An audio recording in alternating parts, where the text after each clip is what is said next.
This is CBC Here and Now. You know, this year we did move it from midnight till 8 o'clock. It gives all families and everyone a chance to get down to it. Getting ready for the 2020 countdown in St. John's with a fireworks show and family entertainment much earlier than normal.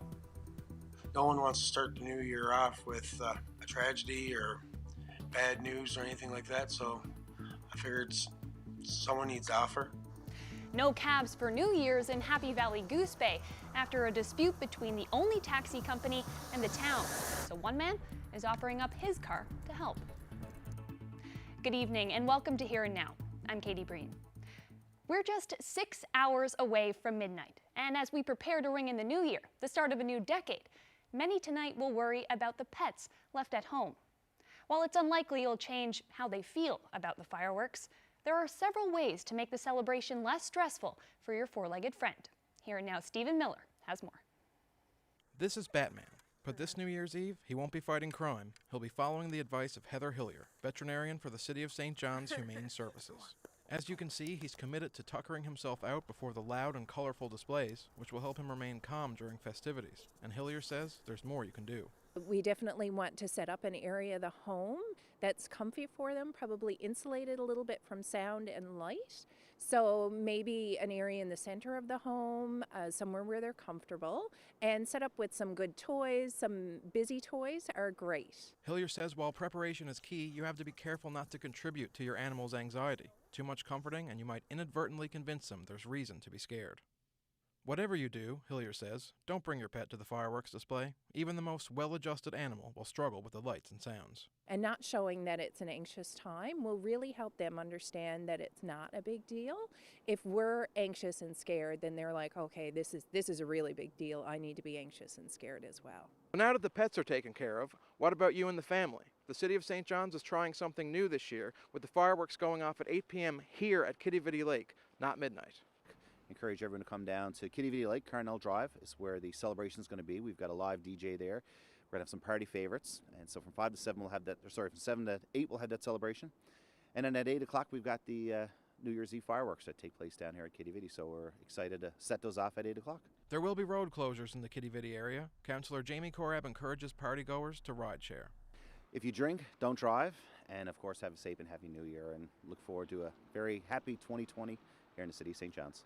There will be some accessible parking in the Dominion parking lot, and for those who weren't keen on celebrating at 8, there's a pyrotechnics show on George Street at midnight. Stephen Miller, CBC News, St. John's. The Marine Atlantic crossings tonight between Newfoundland and Nova Scotia have been cancelled because of high winds. The 11:45 sailings have now been set for tomorrow morning, weather permitting. Travelers can call to make alternate arrangements and keep an eye on Marine Atlantic's website for updates.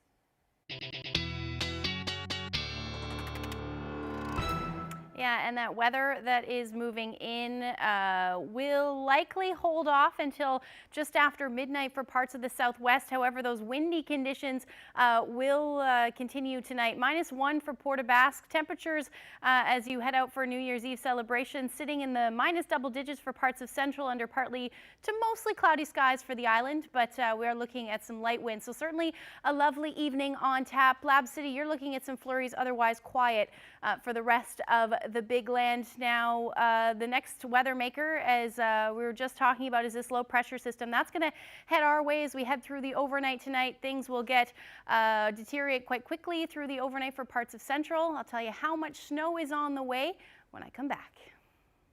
Happy Valley Goose Bay is facing a New Year's Eve without taxis. Cooney's Taxi, the only cab company in town, is pulling their fleet off the road at midnight until further notice. The owners haven't gotten back to us about why, but a driver with the company says it's because the town has started denying permits to drivers with criminal records. It leaves the general public in a loop, but hey, it comes right back to the town cop not issuing permits. He could issue a permit and say, look, you've got 1 month to bring me back paperwork saying that you applied for a pardon. If you do not bring back paperwork in 1 month, your license will be revoked. That's been half fair to us. Instead of giving us 6 months to a year, give us a month for us to show you proof that we got this thing to go on. Like, once you get a pardon, you got no criminal record. You cannot open it. And you're not against that idea of going and applying Not a bit. But I needs my job to get the money to apply for it. You do not give pardons out free. Chloe has a 30-year-old DUI charge. Because of that, he wasn't given a permit. He says Cooney's Taxi is taking its cards off the road in solidarity with him and the other drivers who've now been put out of work. That's, of course, leaving revelers in the lurch tonight. One resident is stepping in to help. Spencer Chubbs doesn't want to see people stuck, so he's decided to do something about it. Now, you're a regular Happy Valley Goose Bay resident, but what are your plans for tonight? I'm just going to be driving around waiting for phone calls, I guess from other residents, make sure they get home safe, make sure no one's drinking and driving, do my best anyway. So you're not planning on asking anyone for money, but you're planning to shuttle people around. Why did you decide to open up your car and help people get home safely? Well, with the only taxi company being out of commission there, I figured it would make maybe an increase in drinking and driving, stuff like that. So no one wants to start the new year off with a tragedy or bad news or anything like that. So I figured someone needs to offer. And you really feel that that's the case, that this is going to increase drunk driving now that there's no cab option? Oh, for sure. I do believe that, yes. Now, you've been a taxi driver before. What's it like on New Year's Eve? It's fairly busy. You don't get much break. There's no downtime. It's pretty much just one place to another. So how much driving are you expecting to do tonight? I say I'm going to be pretty flat out until about 3, 4 o'clock, and at least till the bars close and the after parties start, I guess, or might be even a bit later. But I say a couple tanks of gas for sure. Well, hey, be safe out there and good luck getting everyone home tonight. Thank you very much. You too. Have you got a story for us? Get in touch. You can email us at hereandnow.nl@cbc.ca, send us a message on Facebook, or reach us on Twitter @CBCNL. 4 people are out of their home after an early morning fire in St. John's. The building had 3 apartments. No one was hurt, but the Red Cross is helping 3 of the residents with emergency housing, food, and clothing. Crews were called to the scene on Topsail Road just before 2 a.m. Officials say it took hours to put out the fire because they had a hard time reaching the base of the blaze. Firefighters had to cut through the walls with chainsaws. Initially, we got a call reporting a fire at 206 Topsail Road. When we arrived on scene, we had smoke and fire coming from the roof of the structure here. We sent crews in to extinguish the fire immediately. Unfortunately, because of the construction of this building here, the roof collapsed in. We had some hidden fires and stuff at this building. So it was a few extenuating circumstances here in order to get this fire out. Many mackerel are washing ashore on the west coast. For about a week, hundreds have been found along Corner Brook's shoreline. The fish have been found near the mouth of the Humber River, on Riverside Drive, and near the Corner Brook Port Corporation. Gulls are making short work of the dead fish remains. According to local fishermen, it's unusual for mackerel to be found dead in this area of the province. In 2019, the commercial quota was reduced to 8,000 tons, down from 2,000 from the year before. No one from DFO was available for an interview today, but they say they're looking into it.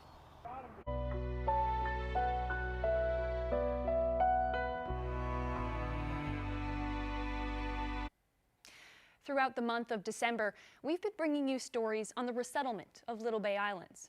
Now, the day is finally here. By the end of today, street lights will go out and the daily ferry services will stop, as will all other services. Okay, we're at the power plant now where the workers are just about to throw the switch. That's it? No power. No power, officially cut. Just 2 residents plan to stay on full-time. Talks to relocate began a decade ago.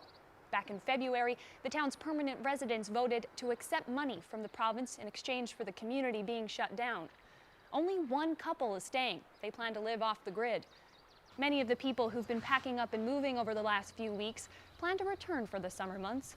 Little Bay Islands will be the 8th community to relocate since the year 2000.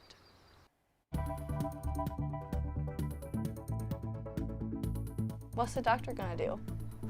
Take my lungs out. There's something in me. There's like this spark, and I need to do this for her. I think this is what's best for her.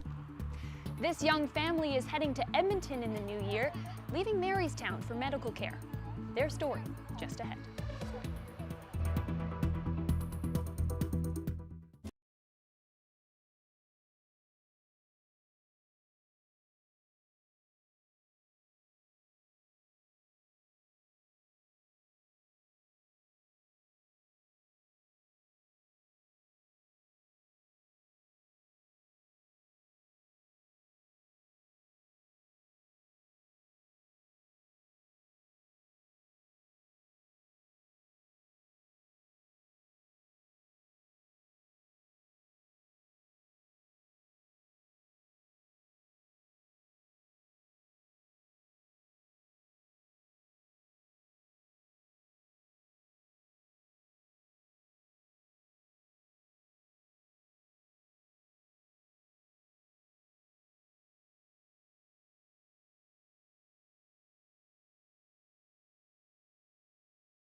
Personally, I feel a warm meal is being able to stay together with family and share a very delicious meal on a Christmas day.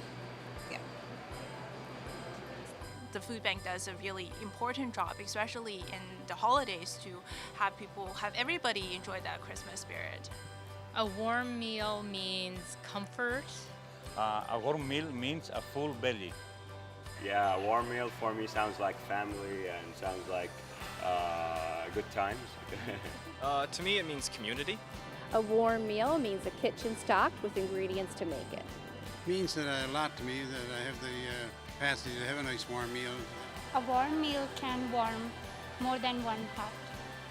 One warm meal won't solve food insecurity on the East Coast. But at least it's a start.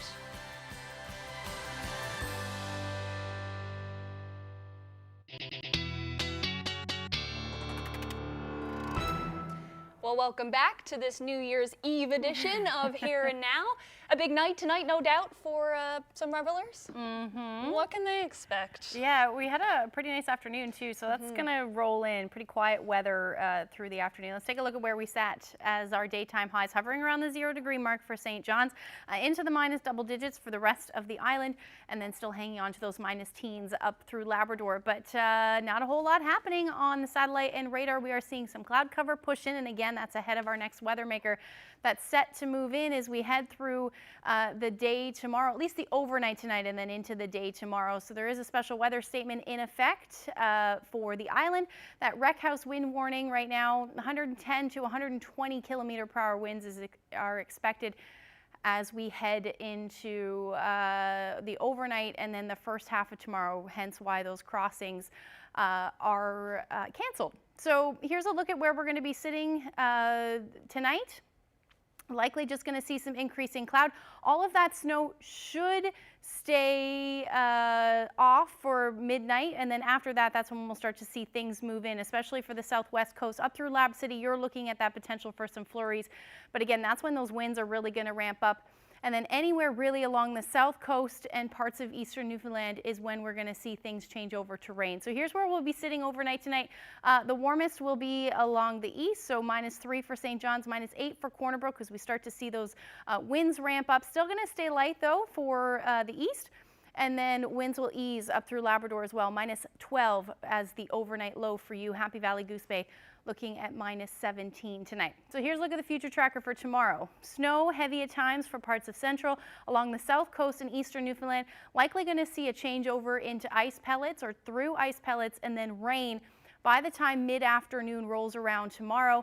And then eventually things will taper off into the evening hours. Up through Labrador, you're looking at just snow. Here's where we should be sitting as far as amounts go. 10 to 20 centimeters of snow for most of us through central, 5 to 10 for right along the coastal areas of the west coast. And then again, that changeover. It looks like about 5 to 10 centimeters of snow for the majority of the Avalon. Parts of eastern Newfoundland, likely Clarenville area, could see upwards of about 15 centimeters of snow before that changes over to rain. But again, those winds are going to ramp up. So we're looking at strong winds tonight along the south coast, and then by tomorrow afternoon, that's when they're going to start to ramp up across the island. Widespread gusts between 40 to about 80 kilometers per hour, it looks like. And then eventually into the evening hours, that will ease as that low continues to track a little bit further offshore. So here's where we'll be sitting temperature-wise. Above 0, hence changing over to rain for the south and eastern portions of the island. Hovering around the 0 degree mark as you head towards Corner Brook, and then up along the Great Northern Peninsula, hovering around -1 for St. Anthony. And then for Labrador, mainly a snow event, but temperatures mild. Happy Valley Goose Bay, -6, -10 for Lab City. And coastal areas, you'll be sitting in the minus single digits. Nain, actually going to see maybe a few peaks of sun in the mix, sitting around -6 through the afternoon. So that is your New Year's Day forecast. We'll look ahead. There's another storm potentially on the way as we head towards the end of the weekend. I'll have all those details coming up. Thanks, Ashley. For years, a family from Marystown has been searching for help for their daughter who has a rare medical condition. And now they finally found it. In the new year, Paige Bruchette and her family will be traveling out of province for treatment. The CBC's Meg Roberts has more on that story. You can't help but notice how lively and endearing 3-year-old Paige Bruchette is, but her parents worry that's not what other people see when they look at her. Paige was born with dark lesions covering 25% of her body. It's a condition called congenital melancytic nevus, and it affects just 1 in every 500,000 people. I panicked. I didn't know what to think, and I was terrified. I didn't know if this would be something, like I said, that would follow her forever or something that would go away on its own. It didn't go away on its own. Her parents have been seeking help since she was born. Some doctors turned them down, others weren't comfortable removing the lesions given Paige's age. But Stephanie and Devin Bruchette didn't stop looking.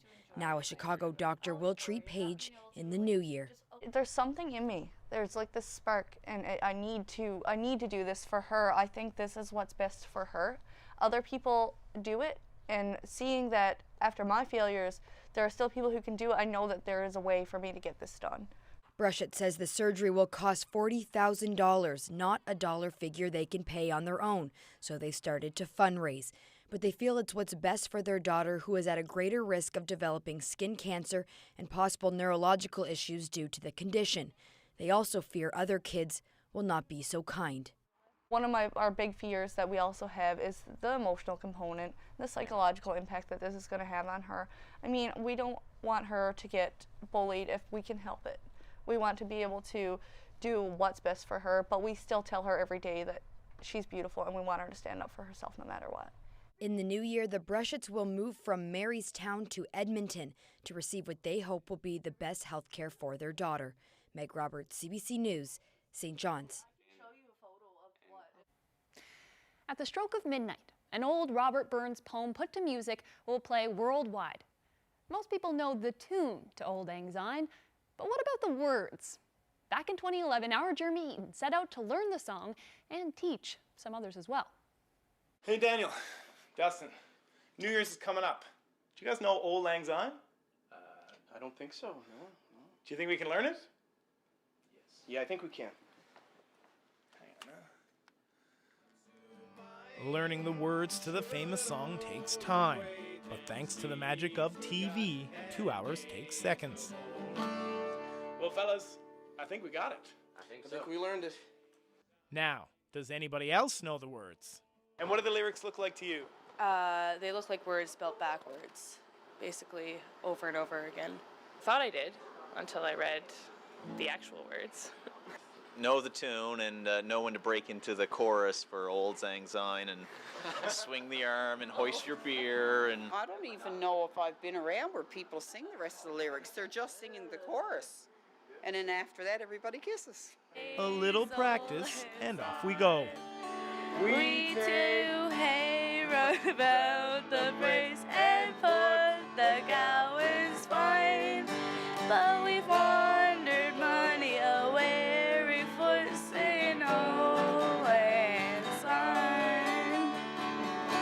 What do you think of that? Brilliant. We two have paddled in the burn from morning sun till dawn, but seas between us spread our voice in Old Lang Syne. And there's a hand, my trusty fear, and Guy's a hand o' thine, and we'll tack a right, give Willie what for Old Lang Syne. And surely you'll be kind, stoop, and surely I'll be mine.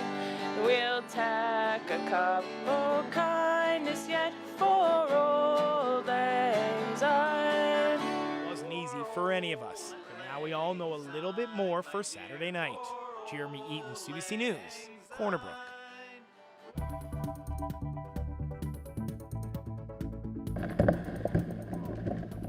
When you go through the ice, the first reaction is to get your breathing under control. What to do if you fall through the ice? Rover Search and Rescue wants you to be as prepared as possible. That's ahead on Here and Now.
Mr. Pinn has a violent history and violent past. Am I going to be rolling on this? Yes. All right. In local news, Philip Pinn is back in custody. Okay, now hold on one second before we roll. More jail time for Philip Pinn. The whole point of this, right? This would be a documentary, so this is about rehabilitation. Do you think he can turn his life around? I know he can. It's hard to rehabilitate people when they're around a bunch of criminals. And second chances. And how do you pick yourself up and move forward? All these people that judge my kid, they're all full of shit. It was my fault, like it was on me. Philip is not a monster. I don't look down and I don't judge people for their mistakes and stuff, and I expect the same.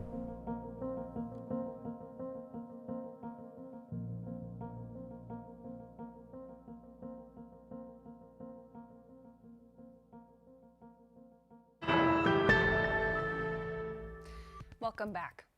Safety NL is urging people to use caution around the ice. This after 2 tragic ice-related deaths in the province.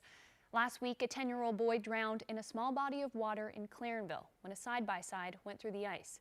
Just days later, a 36-year-old snowmobiler died after falling through a pond near Grand Falls, Windsor. Back in 2018, Here and Now teamed up with Rover Search and Rescue for tips on what you need to know if you're ever in that situation. We're out here today to show people how to get out of the ice should they fall through.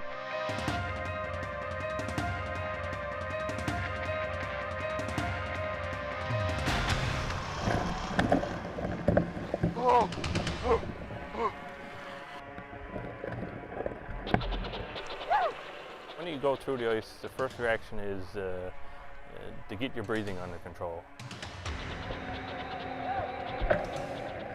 Once you go through the water, we want you to turn around and try to get out where it was you went in. That's the safest ice that we know of. We know we walked across that and it gave out at that certain point. So if it held your weight on the way in, chances are it'll hold your weight on the way out. To really get out, you want to kick your feet as much as you can, get as much of your body weight up on top of that ice, and once you get up there, you just roll away as far as you can, stay low, stay horizontal as far as you can and get on the dry land. The second scenario, the gentleman actually had on a set of ice picks. What it is, they're handles with sharp ends on them. Once you fall through, the ice is slippery and you have absolutely no grip. We always recommend for people to have ice picks, and you really dig them into the ice and you can grab your way out. There's all different types, but basically it's just a pointed end and it really grips once you push them down into the ice. And these ice picks you can pick up at any outdoor store here around town. I also have a homemade pair here. There's 2 old screwdrivers that were bent up. I just cut them to a certain length, tie a little string on you. And that's where you're getting your grip to once you fall through the ice.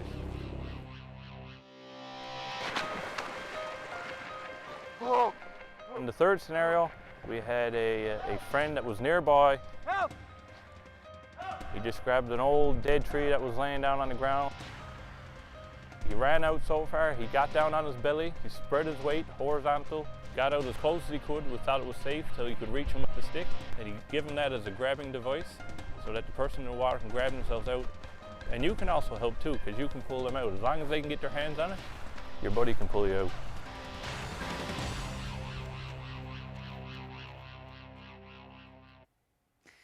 Safety was also top of mind 20 years ago, on the eve of Y2K. Some went to great lengths to ensure their computers and equipment didn't fail, including the Canadian Coast Guard. They spared no expense when it came to prepping for the year 2000. From Here Now archives back in 1999, here's CBC's Natalie Clancy. All stations, this is St. John's Coast Guard Radio. Mariners are requested to report any sightings of icebergs. It's the central nervous system for Coast Guard rescue. Anything goes wrong on the water, they hear it here first. Is all arrangements made for the Larson? All done. For more than a year now, they've been planning for the worst, for every possible disaster that could strike when 1999 becomes 2000. The worst fear is that if we had a catastrophic failure of everything, like we have vessels at sea, we have crews on them, is utmost safety concern for our people that we have on the water and our ability to be able to respond and protect the public. This is the bridge of the second largest Coast Guard ship in Canada. On New Year's Eve, it will stay dockside because if some of those worst fears come true, this will become a floating operations center. St. John's traffic, Coast Guard ship Henry Larson. St. John's traffic, roger sir, loud and clear. It's a backup plan for only the worst case scenario, but all the communication links are right here and it's mobile. While Ottawa insists there's little to worry about, they've spent millions on precautions. But just because every possible piece of equipment on this ship has been checked and tagged Y2K proof, that doesn't mean private boat owners have done the same. If people who are on the water, who perhaps their vessel may not, may have something that's not Y2K compliant, and they may have a navigational failure or their engine breaks down, that's certainly a possibility. We wanted to ensure that we had gone through all of the systems and equipment that we would use to respond to an emergency and to make sure that we are able to respond if they have a need. Motor vessel Robert Purchard, motor vessel Robert Purchard. This is motor vessel Dan Pike. Senior managers in the fisheries department learn a skill they hope they won't need. Another contingency plan, if technology fails, is to go back in time to a more rudimentary form of communication, VHF radio. Go channel 19, over. Then there's the Y2K room. In the days before and after New Year's Eve, a team will sit at this table 24 hours a day, waiting for news of any possible breakdown. We need to know what's broken and what it means, and what its effect is. Any failure could start a chain reaction, and anything that could hinder the Coast Guard's rescue capability is a concern. And sailors aren't the only ones at risk. Extra boats will also patrol the waterfront, the site of North America's first Millennium Countdown Party, just in case any partiers should stumble too close to the edge after too much champagne. Natalie Clancy, CBC News, St. John's.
This time of year, people often talk about marketing breakthroughs, the toys and products that have been big hits this holiday season. The flip side of that? Business blunders. Every year sees them, from customer service fails to ad campaigns that fell flat. Peter Armstrong takes you through some of the biggest gaffes of the year. First ride, I'm a little nervous, but excited. In a year of blunders, the Peloton bike ad claims top spot. The ad portrayed a woman who, seemingly reluctantly, received a stationary bike for Christmas. Peloton's bottom line took a major hit. The company is peddling negative body image and sexism. It was even fodder for comedians who relentlessly mocked the ad. 6 days in a row. Are you surprised? I am, but my marriage is still intact. Peloton bikes sell for $2,500 a pop. The company said our holiday spot was created to celebrate that fitness and wellness journey. Well, we're disappointed in how some have misinterpreted this commercial. But the damage was already done. The stock plummeted after the ad was released. Peloton lost an astounding $1.2 billion in value in a single day of trading. Elon Musk and Tesla branched out this year, adding to their line of electric vehicles. So I present to you the Cybertruck. The Cybertruck was marketed as something bigger and stronger and tougher than its competitors. So much so that Musk had someone throw a steel ball at the windows to show they cannot break. Sure? Yeah. The question is largely around how these gaffes impact the way people think about a company. Business professor Marvin Ryder says you spend years building up trust in a brand or a company. Then one day you learn something about them that seems so out of character, it's lost in a heartbeat. It could take nearly 20 years to get it back, and that's if you don't make any more errors. Tesla and Peloton, of course, are not alone. Facebook announced a digital currency. A company famous for exploiting and selling your data now wants you to trust it with your money. Tim Hortons came under fire for re-engineering the lids of their coffee cups, therein wrecking a morning double-double for an already frustrated nation. Kim Kardashian took on the Spanx brand of shapewear, calling her new line Kimono, prompting charges of cultural appropriation. You surprised? But one company's gaffe is another's opportunity. Just as the Peloton ad was going viral, Aviation Gin was scrambling to take advantage. To new beginnings. To new beginnings. Within 2 days, they had found and hired the Peloton actress, wrote and shot a spoof of the ad, and piggybacked all that outrage to piles of free publicity. Peter Armstrong, CBC News, Toronto. Well, from the business of blunders to the business of biscuits, there's no shame in saying many of us will put on a few extra pounds over the holidays. Back in 2006, the CBC's Jane 80 followed her sweet tooth to Ocean View Bakery in Burnt Cove, where the holiday rush was on. There are few things in life Dolores Colbert enjoys as much as a strong cup of tea and the taste of a homemade cookie. My favorite cookies are Rocky Roads. The mouth-watering mixture of marshmallows and chocolate isn't something she could munch on all day, but when she gets a hankering, it's hard to ignore. I'll tell you when I find the craving worse, it's not in the daytime, it's in the night.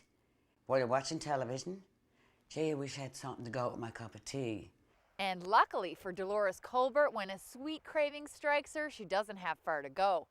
Right here in Burnt Cove, there's a cookie lover's dream come true. Right along the main road in this Southern Shore community, the sweet smell from the Ocean View Bakery overrides the salt sea air, and at this time of year, it's even more delicious. These are crispy crunch squares, and pineapple squares, and drumstick squares, Rice Krispies, O'Henry, Rocky Road, fudged, eat more. And then you got the peanut butter balls are a really good seller. People love those. And you got snowballs and chocolate coconut balls. Carmel Boland bakes up more than 25 different kinds for the holidays, and that's not all. I make 6 different kinds of cakes for Christmas. This one here, you got the cream cheese apricot, that's a really good seller. From 7 in the morning until 7 at night, Carmel's business is designing delicious desserts. Her advertising, word of mouth. I have people from everywhere, like Christmas time, they're from Renews right down to Torbay, St. John's, everywhere. So people, you know, they've come in the summer and they'll have a taste of something and then they'll come back and buy something else. Southern Shore tourists flock to Carmel's tiny bakery. After one nibble of her homemade goodies, they're hooked. Like they might come back every 3rd year or something and they'll come in for something special that they had here, like lemon crumbles or date squares or something that they had before, like a few years before. People have come in and got apple flips for their family in Nova Scotia. Cookies have gone to Alberta. Banana bread has gone to Germany. My cakes have gone all over the place. So they really like my food. I don't know why, I like it too. And Carmel Boland loves the work. After spending 20 years in a fish plant deboning cod, she decided to capitalize on a talent she was born into. There was 11 of us in family, and just about every one of us, boys and girls, know how to make bread. And bread is Carmel's bread and butter. 70 golden loaves a week, batches of 8 at a time, never mass-produced, and at $1.85 a loaf, never overpriced. A quality slice locals have come to depend on. I might be out to a dance some night and they say, well, I want to order like 6 loaves of bread. I said, well, you'll have to phone me because I might forget. You know, when you're out in, you know, having a good time and you're not going to be thinking about work then. So I said, call me when, you know, when you get home, or call me tomorrow and just let me know what you want. She's quickly outgrowing her space and sometimes calls on her niece for help. She does have plans to expand, but she's not interested in changing her recipes or her location. Customers will always find Carmel Boland baking in Burnt Cove. I'm making Hello Dollies now. Those are a really good Christmas cookie. Carmel will take a 3-week baking break after Christmas, unless, of course, someone runs short of bread. I don't want to disappoint anybody. So I'm nearly open 24 hours a day.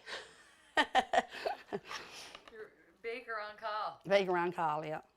It's a convenient temptation customers like Dolores Colbert find hard to resist. I'm up to 150 pounds, and I was 109. So she said, you blaming it on me. You blaming it on me. I said, there's nobody else in the neighborhood that have a bakery but you. During Christmas, she'll make a few more trips to Carmel Boland's bakery, just over the hill for a rocky road. Jane 80, CBC News, Burnt Cove, Newfoundland. Those snowballs looked so good, but I think even better than that, that white bread, oh, the stuff of dreams. Well, tonight, the big show is live from Mallard Cottage, a place with its own very good bread down in Kitty Vitty. Rick Mercer will be your co-host or your host rather, for CBC's Cross Country New Year's Eve countdown. That starts, by the way, at 11:50 Island time, just 10 minutes before midnight, and will run for about an hour.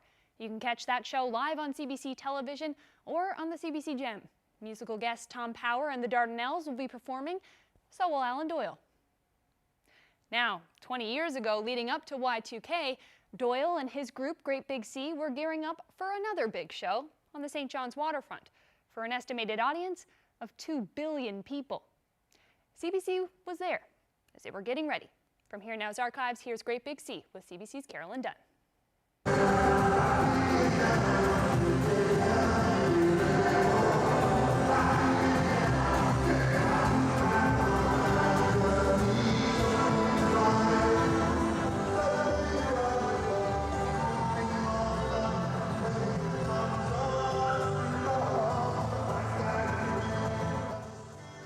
You guys had a few offers outside of St. John's for this show.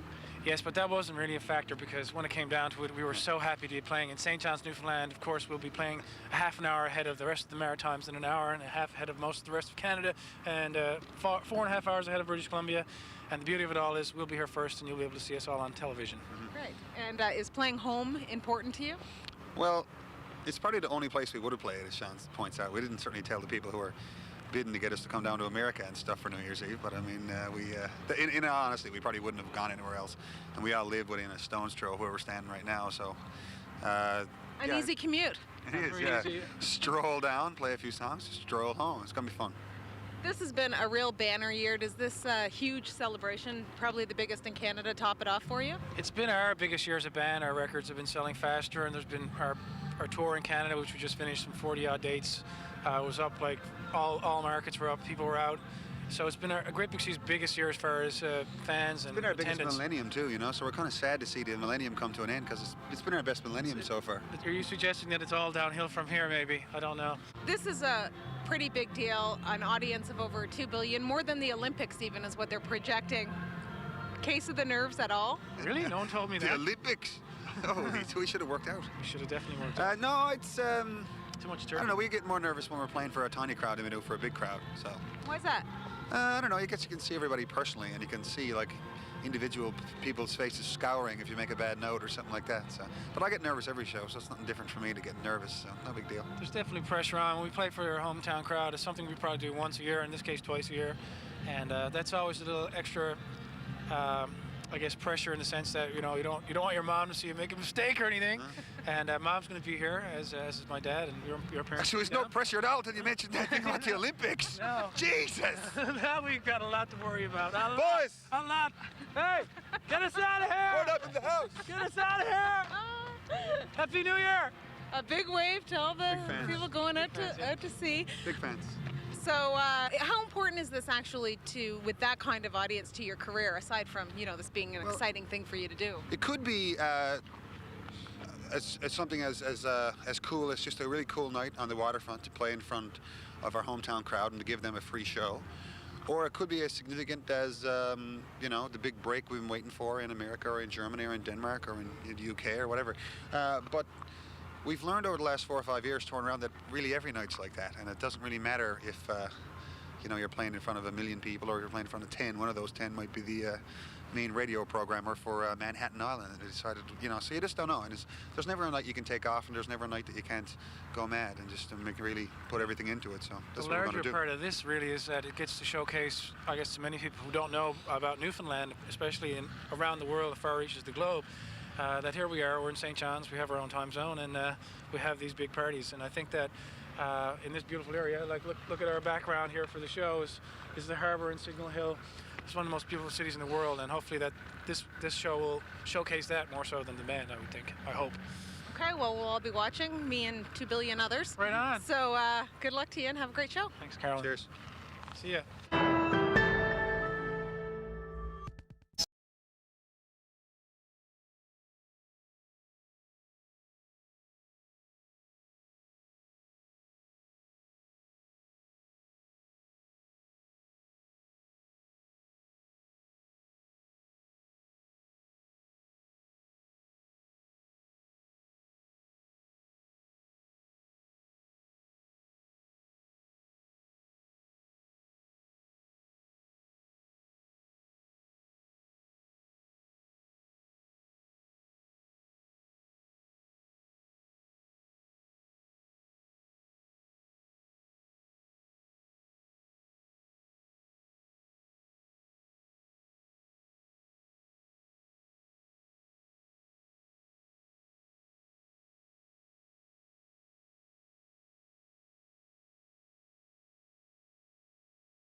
What warms your heart at Christmas time? My family and my friends. Seeing it all through their eyes is the most heartwarming for me.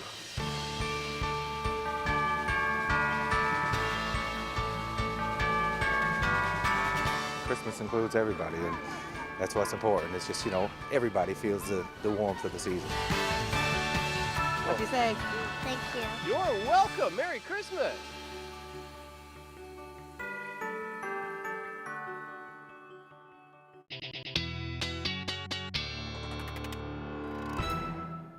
Well, not long now when we'll all be swaying back and forth to Old Lang Syne. Just 5 hours to go before midnight. Yep. Yeah, that was Don Busker treating us to some Water Street shoppers in the accordion back in 2007. So we know that tonight the weather's going to be fine for people who are out reveling, but what can we expect now for the rest of the week? Well, we're looking at a little bit of a quiet period as we head through at least the next, I'd say, well, into the beginning or to the middle of the week rather. So let's take a look at Thursday's forecast.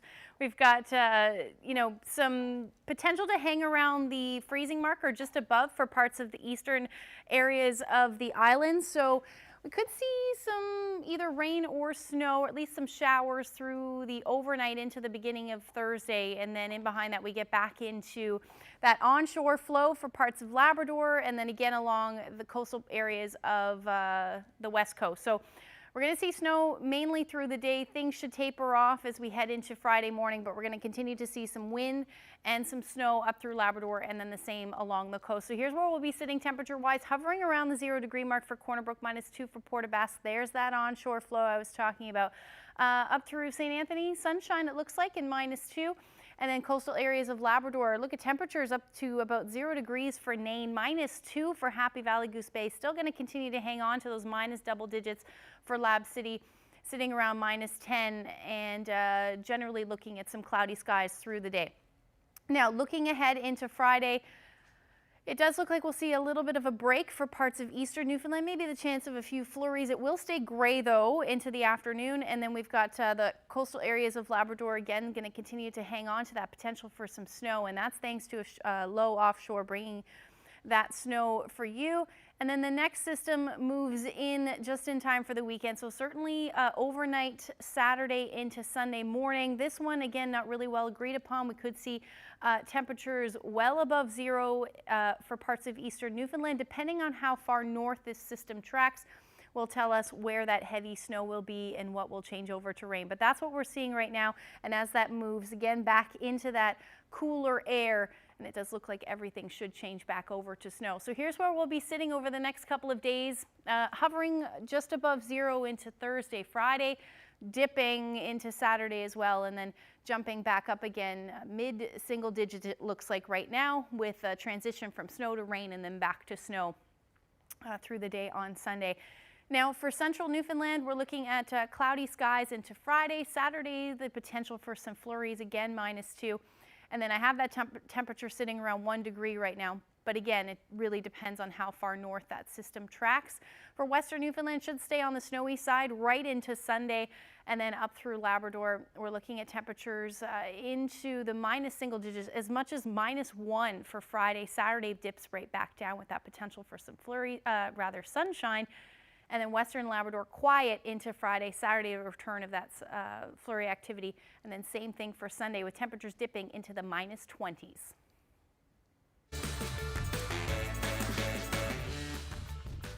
Well, nothing better than a sundog as far as I'm concerned. Cool, crisp day for some area. I'll tell you where this is to when we come back. Ooh, guessing. Looks like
So that's the busker from 2006, Old Lang Syne. I think I know that song a little bit better tonight now after all of this with Germain and that. Yeah, absolutely. Certainly do. So how about this weather photo? I say Labrador, but I can't say where because it's a lot of white. You're absolutely right. Okay. Pretty much one of the only places where we do see sundogs quite consistently. Let's take a look at that photo.